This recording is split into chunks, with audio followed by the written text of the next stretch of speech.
To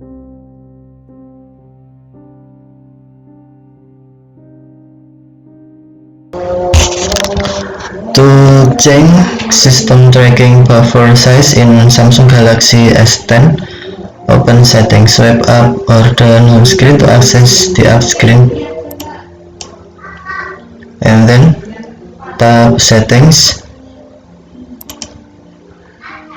scroll down, find developer options, and then tap developer options.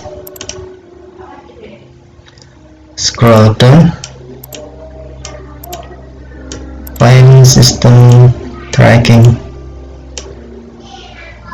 and then tap system tracking.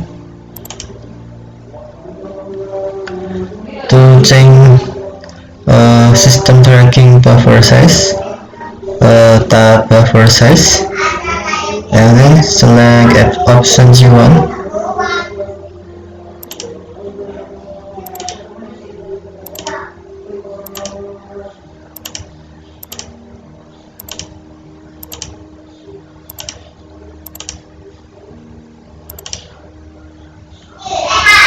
Okay, thank you for watching. Have a nice day.